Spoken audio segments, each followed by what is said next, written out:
Assalamualaikum. Selamat datang di Nikmat Sehat Channel. Ada dua kenikmatan yang banyak manusia tertipu, yaitu nikmat sehat dan waktu luang. Oleh sebab itu, kita harus memanfaatkan kesehatan dengan sebaik-baiknya. Tangan yang tiba-tiba gemetar ringan sering membuat orang khawatir. Ada yang menganggap hal itu wajar, ada pula yang takut menjadi tanda penyakit serius.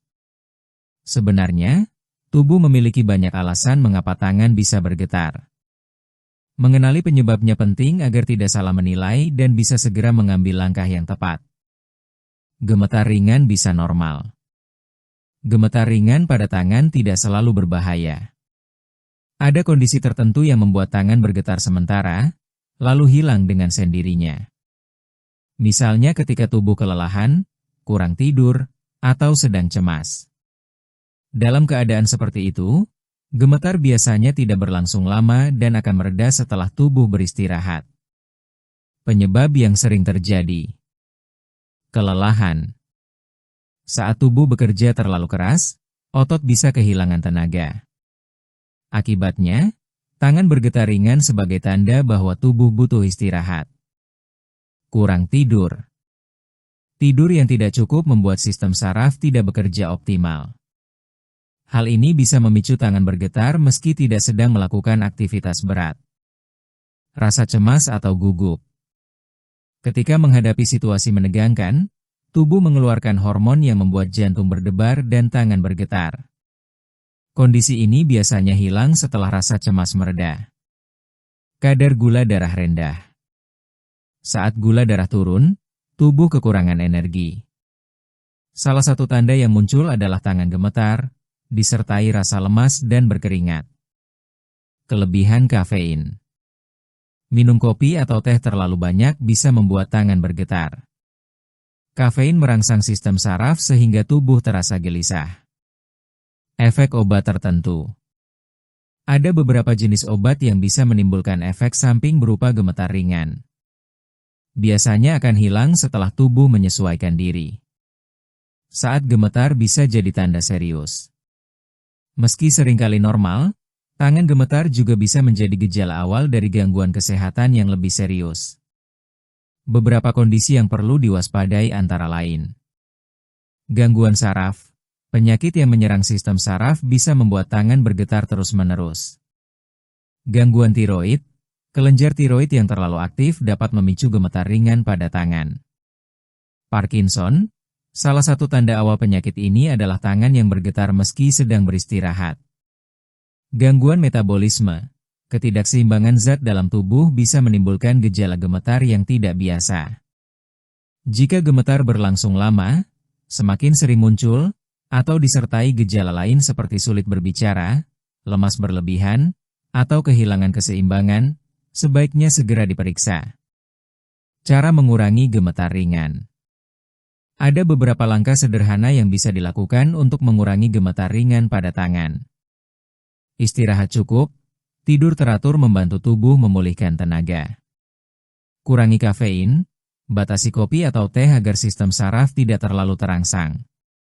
Atur pola makan, jangan biarkan perut kosong terlalu lama, karena gula darah rendah bisa memicu gemetar. Latihan relaksasi, tarik napas dalam, meditasi, atau olahraga ringan bisa membantu menenangkan tubuh. Periksa kesehatan. Jika gemetar tidak hilang, lakukan pemeriksaan agar penyebabnya jelas. Pentingnya mengenali sinyal tubuh. Tubuh selalu memberi tanda ketika ada sesuatu yang tidak seimbang. Gemetar ringan bisa jadi hanya sinyal kecil, tetapi bisa juga peringatan awal. Dengan memperhatikan kondisi tubuh, kita bisa membedakan mana yang normal dan mana yang perlu diwaspadai. Jangan menunggu sampai gejala semakin parah, karena penanganan dini selalu lebih baik. Protein adalah salah satu zat gizi utama yang sangat penting untuk tubuh manusia. Tanpa protein, otot tidak bisa terbentuk dengan baik, jaringan tubuh sulit diperbaiki, dan energi tidak stabil. Banyak orang hanya mengaitkan protein dengan pembentukan otot bagi mereka yang berolahraga, padahal sebenarnya protein adalah kebutuhan dasar semua orang, baik yang aktif maupun yang tidak terlalu banyak bergerak. Otot adalah bagian utama tubuh yang membuat kita bisa berjalan, mengangkat, duduk, bahkan bernapas. Karena itu, menjaga asupan protein berarti menjaga kekuatan tubuh secara keseluruhan. Peran protein untuk otot.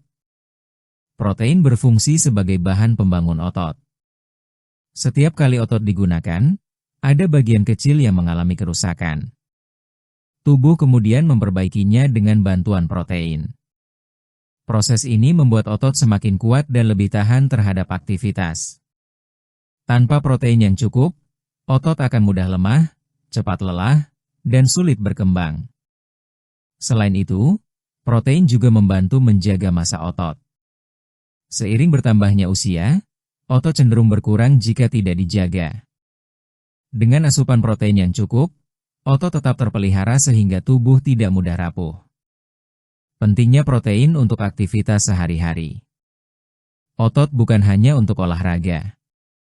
Semua aktivitas sederhana seperti berjalan, menulis, atau mengangkat barang membutuhkan otot. Jika otot lemah karena kekurangan protein, tubuh akan cepat lelah. Bahkan, berdiri lama atau naik tangga bisa terasa berat. Dengan protein yang cukup, otot bekerja lebih efisien sehingga tubuh lebih bertenaga. Sumber protein yang mudah ditemukan. Protein bisa diperoleh dari berbagai makanan sehari-hari. Tidak harus mahal atau sulit dicari.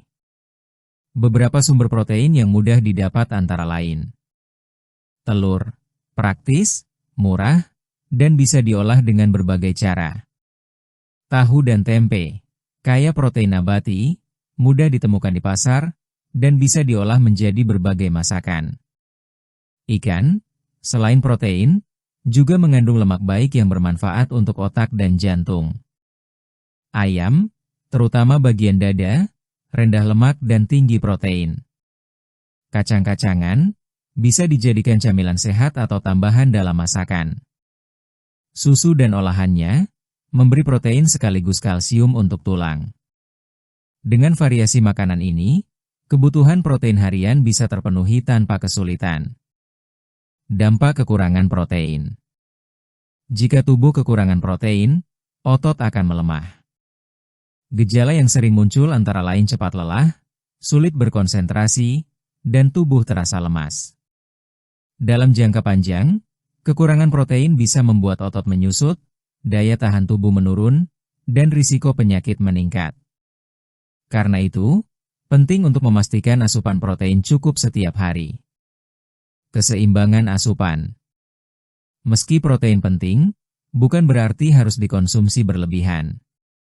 Tubuh tetap membutuhkan karbohidrat, lemak, vitamin, dan mineral. Keseimbangan adalah kunci agar tubuh bekerja optimal. Protein sebaiknya dikombinasikan dengan sayuran, buah, dan sumber karbohidrat sehat agar energi lebih stabil. Protein dan gaya hidup aktif. Bagi yang rutin berolahraga, kebutuhan protein lebih tinggi karena otot bekerja lebih keras. Namun, bukan berarti orang yang jarang olahraga tidak membutuhkan protein. Semua orang tetap memerlukan protein untuk menjaga fungsi otot sehari-hari. Dengan gaya hidup aktif atau tidak, protein tetap menjadi bagian penting dari pola makan.